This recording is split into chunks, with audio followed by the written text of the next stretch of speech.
वसुदेव जी ने कहा है कि कोई उत्पात होगा। वसुदेव की वाणी कभी मिथ्या नहीं होती, सत्यवादी है।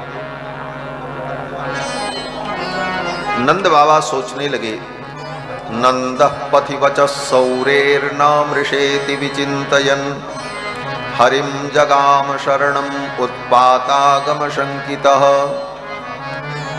नंद बाबा को शंका हुई, वसुदेव की वाणी कभी मिथ्या नहीं होती और वसुदेव जी ने कहा है कोई उत्पात होगा। क्या उत्पात होगा यह सोचकर नंद बाबा बहुत घबरा गए। उनका मन बहुत व्यथित हुआ और नंद बाबा भगवान हरि का स्मरण करते हुए गोकुल के लिए चल पड़े।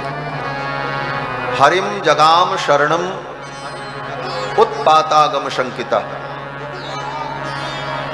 हरिः शरणम, हरिः शरणम, इस मंत्र का चिंतन करते हुए नंद बाबा गोकुल के लिए चल पड़े। ये 5 अक्षर का मंत्र हरिः शरणम।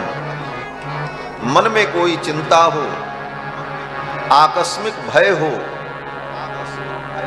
आशंका हो, मन अशांत हो, ऐसी स्थिति में मन ही मन इस मंत्र का जप किया जाए, हरिः शरणम, हरिः शरणम, हरिः शरणम, हरिः शरणम, तो मन को शांति मिलती है।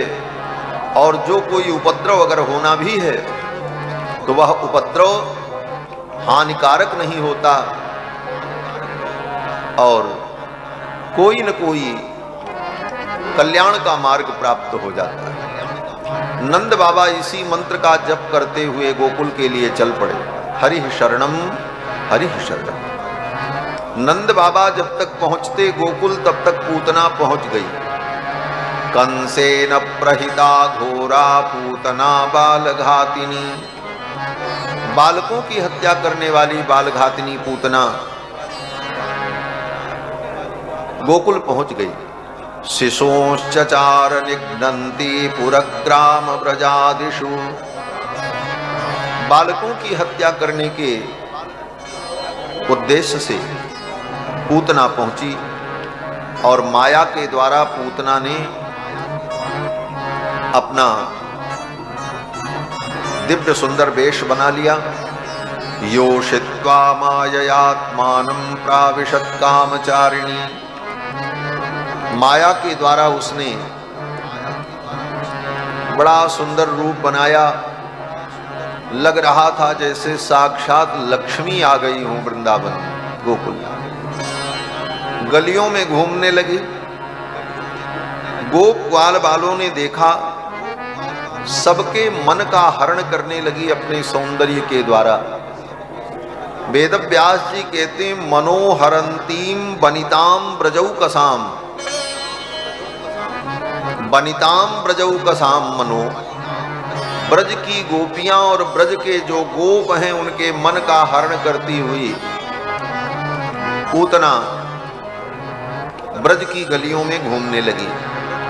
गोप ग्वाल वालों ने देखा तो आपस में चर्चा की, अरे भैया ऐसी सुंदर देवी ये कौन है, किस गांव की है? किसी को पता भी नहीं थी। तो सब आपस में चर्चा करने लगे, लगता है साक्षात महालक्ष्मी अपने प्रियतम नारायण से मिलने के लिए आई हो। ब्रजवासियों ने यही कहा कि गोप्यश्रियम द्रष्टुमिवागताम पतिम। मानो अपने पति से मिलने के लिए लक्ष्मी जी ही साज श्रृंगार से युक्त होकर ब्रज की वीथियों में विचरण कर रही हैं। इस प्रकार ब्रजवासियों ने आपस में चर्चा की। भगवान जान गए गोविंद बालकों की हत्या करने के लिए पूतना आई है और ये किसी के घर में जाएगी, दूध पिलाएगी तो बच्चे मर जाएंगे और ये ब्रज के जितने बालक हैं ये सब बड़े होकर के मेरे सखा बनेंगे। इन्हीं के साथ हमको लीला करनी है। अगर ये पूतना इनको मार देगी तो मेरी लीला कैसे होगी? तो इन बालकों की रक्षा करनी चाहिए। भगवान ने मन में विचार किया, पूतना पहले मेरे पास आ जाती तो मैं इसका काम निपटा देता। भगवान ने मन में संकल्प किया। इधर पूतना भी विचार करने लगी कि कहां से मैं अपने काम की शुरुआत करूं। देखा नंद बाबा के द्वार पर बड़ी भीड़ थी, लोगों का आना जाना लगा था। अभी अभी कुछ दिन पहले ही बालक का जन्म हुआ। सुन सुन करके लोग आकर के बधाई दे रहे थे, उपहार भेंट कर रहे थे, कुशल क्षेम पूछ रहे थे।